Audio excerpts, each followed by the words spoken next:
ஓம் come கணபதியே நமக. Astro Hindu சென்னையிலிருந்து ஜோதிட மக்கள் அனைவருக்கும் வணக்கம். இந்த வீடியோவில் நம்ம சூரியன் சனி சேர்க்கையால் நடைமுறை பலன்கள் என்ன, பரிகார வழிமுறைகள் என்ன என்பதான் பார்க்க போகிறோம். சூரியன்னா என்ன அப்படின்னு பார்க்கும்போது, சூரியன்னா நேரம் தவறாமைக்கு அதிபதி, அரசியலுக்கு அதிபதி, நிரந்தர வருமானத்துக்கு அதிபதி, உடல் நலனுக்கு அதிபதி, புகழுக்கு அதிபதி. அதுக்கு ஆப்போசிட் அப்படியே சூரிய புத்திரவரோட சனி பகவான் என்ன அடையாளம் அப்படின்னு பார்க்கும்போது, ஐஸ் கட்டி, தாமதம், அவமானம், உழைப்பால் முன்னுக்கு வருது, எந்த ஒரு செயலும் உழைப்புலனால முன்னுக்கு வருது. இதெல்லாம் வந்து பார்த்தீங்கன்னா சனியோட அடையாளம். இந்தமாரி எதிர் குணாதிசயம் கொண்ட சூரியனும் சனியும் 12 லக்னத்தாருக்கும், இரு பாலருக்கும், 27 நட்சத்திர நேயர்களுக்கும் ஒன்றா இருக்கும்போது கொஞ்சம் பலன்கள் வந்து கொஞ்சம் மந்தமாக தான் இருக்கும். என்ன அப்படின்னா, இதே ஆண் ஜாதகத்தில் சூரியன் சனியும் சேர்ந்ததுன்னா என்ன அப்படின்னா, தந்தைக்கும் ஜாதகருக்கும் கருத்து வேறுபாடு இருக்கும். தந்தையோட சொத்து கிடைப்பதில் கொஞ்சம் சிக்கல்லாம் கொடுக்கும். மேலும் வந்து பார்த்தீங்கன்னாக்கா, அதாவது வெளியூரில் வெளிநாட்டில் இருக்கிற வரைக்கும் ஒன்றும் ப்ராப்ளம் கிடையாது. கூடவே இருக்கும்போதும் அது வந்து சிக்கலை வந்து கொடுக்கும். இதே அப்படியே பெண் ஜாதகத்தில் பார்த்தீங்கன்னாக்கா, ஜாதகிக்கும்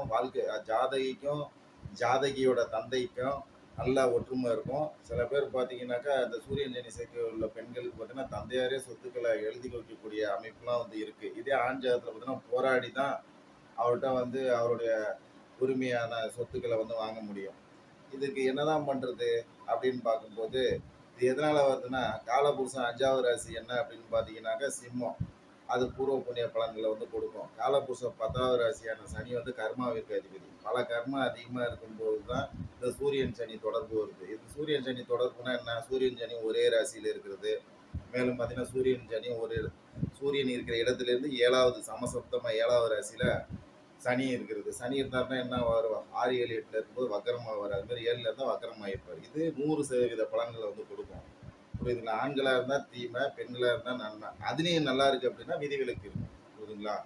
மேலும் பார்த்தீங்கன்னாக்கா தொடர்புனா அது மெயினாக ஒன்றா சேர்ந்துருக்கிறது நேருக்கு நேராக சமசப்தம் பார்க்கறதா 100% பலன்கள் கொடுக்கும்.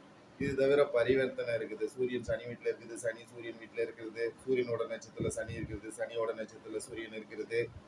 இதெல்லாம் வந்து பார்த்தீங்கன்னா பலன்கள் வந்து கொஞ்சம் கம்மி தான். இருந்த போதிலும் இதற்கு பரிகார வழிமுறைகள் என்ன அப்படின்னா, முக்கியமாக சூரியன் சனி இருக்கும்போது உடல்நலனில் அக்கறையாக இருக்கணும். முக்கியமாக எலும்பில் சிக்கல் கொடுக்கும். முக்கியமாக குழந்தை பிறப்பில் சிக்கல் கொடுக்கும். அவங்களாம் வந்து பார்த்தீங்கன்னா மிளகு சீரகத்தை வந்து நேரம் கிடைக்கும்போது வாரத்தில் 2 நாளைக்கு ஒரு 10 மிளகு 10 சீரகத்தை வந்து சாப்பிட்டு ஹாட் வாட்டர் வந்து குடிக்கணும். அந்த மாரி இருக்கும்போது மருத்துவ முறையில் நல்ல முன்னேற்றம் கண்டிப்பாக இருக்குது. மேலும் பார்த்தீங்கன்னா ஆலம் விழுது மரத்தை வந்து வாரத்தில் அதாவது நேரம் கிடைக்கும்போது சனிக்கிழமையோ அல்லது ஞாயிற்றுக்கிழமையோ ஒரு 3 முறை வந்து சுற்றி வரலாம். அதிதேவதைகளான சிவ வழிபாடு, சனீஸ்வரர் வழிபாடு, பைரவர் வழிபாடு செய்து வரலாம். முக்கியமாக அதை கண்ணு தெரியாதவங்களுக்கும் உடல் ஊனமுற்றவங்களுக்கும் உதவி வரலாம். இந்த சூரியன் சனி சேர்க்கை உள்ளவங்களுக்கு பார்த்தீங்கன்னா இயற்கையிலே அரசியலில் இருக்கிறாங்களோ இல்லையோ பேருக்காவது அரசியலை பற்றி பேசிட்டு இருப்பாங்க. அதில் ஒரு ஈடுபாடு இருக்கும், அதில் ஒரு ஞானமும் இருக்கும். உதாரணத்தில் வந்து பார்த்தீங்கன்னா நடிகர் விஜய் அவர்கள் ஜாதகத்தெல்லாம் பார்த்தீங்கன்னா மிதுன ராசியிலே சூரியனும் சனியும் ஒன்றா இருப்பாங்க. அதனால தான் அவர் நடிகராக இருந்து திடீர்னு அரசியலுக்கு வந்திருக்கிறார். அது காரணம் என்னன்னா அவருடைய கிரக நிலை அமைப்பு தான். சில பேர் வந்து பார்த்தீங்கன்னா தந்தையால் நல்ல முன்னேற்றம் பெறுவாங்க. சில பேர் சின்ன வயசுலேயே தந்தைகிட்ட சண்டை போட்டு வெளியூர்லேயோ வெளிநாட்டிலையோ இருப்பாங்களே, வீட்டை விட்டு பிரிஞ்சு இருப்பாங்க, கருத்து வேறுபாட்டில் இருப்பாங்க. அதுக்கும் கிரக நிலை, அதாவது அதுக்கு சூரியன் சனி தொடர்பில் ஒரு சுபத்துவம் இருந்ததுன்னா ஒன்றா இருக்கிற மாதிரி இருக்கும். ஒரு சுபத்துவமும் இல்லை அப்படிப்பட்ட ஜாதகத்தில் வந்து பிரிஞ்சு இருப்பாங்க. அவங்களாம் என்ன அப்படின்னா, பொதுவாக இந்த சொன்ன பரிகார வழிமுறைகளை ஃபாலோ பண்ணிங்கன்னா நல்ல முன்னேற்றத்தை வந்து பெறலாம். மேலும் இந்த சூரியன் சனி இருக்கிறவங்களுக்கு வந்து பார்த்தீங்கன்னாக்கா பொது நலத்தில் அதிக ஈடுபாடு இருக்கும். ஏற்கனவே சொன்ன உடல்நலனில் கொஞ்சம் அக்கறையாக இருக்கணும். இப்போ உதாரணத்துக்கு வந்து பார்த்தீங்கன்னாக்கா, எதுக்கு நான் சூரியன் சனியை பற்றி பேசுகிறேன், இன்றைக்கி கோச்சாரத்தில் வந்து பார்த்தீங்கன்னாக்கா இன்றைய கிரக நிலையில் ஸ்ரீ குரோதி தமிழரோடம் மாசி மாதம் 21ஆம் நாள் 5/3/2025 புதன்கிழமை. இன்றைய சஷ்டி கிருத்திகை நட்சத்திரம், அதாவது சூரியனோட நட்சத்திரம் தானாகவே வருது. சென்னையில் சூரிய உதயம் 6:26, சென்னையில் சூரிய அஸ்தமனம் 6:14. இப்போ உதாரணத்துக்கு கும்பராசியில் சூரியன் 320 டிகிரியில் இருக்கிறாரு. சனி பகவான் வந்து அஸ்தமனத்தில் 326 டிகிரியில் இருக்கிறாரு. அப்போ தொடர்பு ஒன்றாவே சேர்ந்துருக்கிறாங்க. இவங்கெல்லாம் வந்து பார்த்தீங்கன்னா ஏற்கனவே பிறந்த ஜாதகத்தில் சூரியன் சனி இருக்கிறவங்களுக்கு இந்த நேரத்தில் கொஞ்சம் கவனமாக இருக்கணும். இந்த சூரிய பகவான் வந்து இந்த பங்குனி மாதம் 1ஆம் தேதி மீன ராசிக்கு போயிடுவார். அப்போது இப்போ 1983 பிறந்தவங்க, 1973 பிறந்தவங்கலாம் இப்போ தொழிலில் ஒரு கடுமையான போராட்டமாக இருக்கக்கூடிய காலகட்டமாக இருக்கும். இந்த ஒரு மாதமாக பங்குனி 1லேருந்து கொஞ்சம் பாதிப்பு வந்து குறைபட ஆரம்பிக்கும். இந்த அதிலே பார்த்தீங்கன்னாக்கா இந்த சூரியன் சனி இருக்கிறவங்க மேற்கொண்ட பரிகார வழிமுறைகளை செய்துக்கிட்டிங்கன்னா பெரிய அளவு ஒன்றும் பாதிப்பு இருக்காது. மேலும் இந்த சூரியன் சனி இருக்கிறதுனால எந்த மாதிரியான பலன்கள்னா, அரசாங்கத்தில் கொஞ்சம் நிர்வாகத்தில் சில குளறுபடிகள் வரலாம் நடைமுறையில். இந்த சூரியன் சனி இருக்கும்போது நடைமுறையில் நியூஸ் எந்த மாதிரியான நியூஸ் வரும், மேலும் நாட்டு நடப்பில் எந்த மாதிரியான பலன்கள் வந்து நடைபெறும் அப்படின்னு பார்க்கும்போது அரசாங்கத்தில் நிர்வாக சிக்கல் வரலாம். மேலும் பார்த்தீங்கன்னா அரசியல்வாதிக்கு உடல் உபாதைகள் வந்து கொடுக்கலாம். இந்த மாதிரி இந்த மாதிரியான பலன்கள் தான் வந்து நடைபெறும்.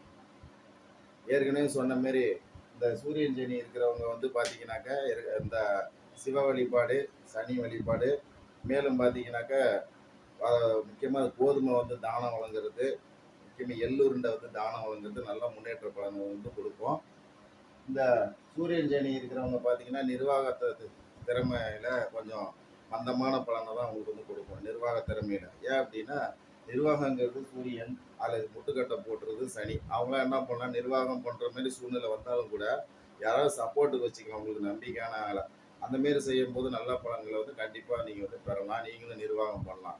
இந்த சூரியன் சனி சேர்க்கை உள்ளவங்க பார்த்தீங்கன்னாக்கா, தந்தையின் இறப்புக்கு பிறகே நல்ல முன்னேற்றத்தை ஜாதகரும் வந்து கண்டிப்பாக வந்து பெறுவார். அதுக்காக தந்தையை வந்து எப்படா சாவார்னு பார்த்துட்டு இருக்கக்கூடாது. தந்தையின் இறப்புக்கு பிறகு கண்டிப்பாக வந்து தந்தையோட இறப்புக்கு பிறகு ஜாதகருக்கு கண்டிப்பாக ஜாதகருடைய தந்தையை போன்றே பேரும் புகழும் கண்டிப்பாக வந்து அடைவார். அதற்கு நான் சொன்ன இந்த பரிகார வழிமுறைகளை வந்து நீங்கள் வந்து ஃபாலோ பண்ணலாம். ஜோதிட அன்பர்கள் அனைவருக்கும் வணக்கம். நீங்கள் ஜோதிடம் கற்றுக்கணும்னு நினைக்கிறவங்க ஸ்ரீஹரி ஜோதிட வித்யாலயம் சென்னையில் இருக்கிறது. நேரடியாகவோ அல்லது ஆன்லைன் வாயிலாகவோ ஜோதிட பயிற்சி பெற்று ஜோதிடராகணும்னு நினைக்கிறவங்க வந்து தொடர்பு கொண்டு பயன்பெறலாம். உங்கள் ஜாதக பலனை வீட்டில் இருந்தவரை எளிமையான முறையில் பரிகாரம் ஆலோசனைகளோட நீங்கள் தெரிஞ்சுக்கணும்னு நினைக்கிறவங்க www.astromoon.in வெப்சைட்டில் போய் பாருங்கள். அது உள்ள நம்பரை தொடர்பு கொண்டு பயன்பெற அன்புடன் அழைக்கின்றோம். ஏன் இந்த சூரியன் சனி பற்றி பேசணும் அப்படின்னு பார்க்கும்போது, இன்னைக்கு கோச்சாரத்தில் சூரியன் சனி 9 நாள் தான் இருப்பார். அதுக்கப்புறம் 1 வருஷம் கழிச்சு தான் வருவார். நம்ம அடுத்த வீடியோவில் வந்து முக்கியமாக சூரியன் ராகுவை பற்றி என்ன அப்படின்னு பயணம் சேர போகிறாங்களா, அதை பற்றி பேசி அவங்கள. அதனால் மீண்டும் ஒரு அடுத்த வீடியோவில் சந்திக்கும் வரை 12 ராசி நேயர்கள் மற்றும் 27 நட்சத்திர நண்பர்கள் அனைவருக்கும் நன்றி, வணக்கம். வாழ்க ஜோதிடம், வாழ்க நவகிரகங்கள்.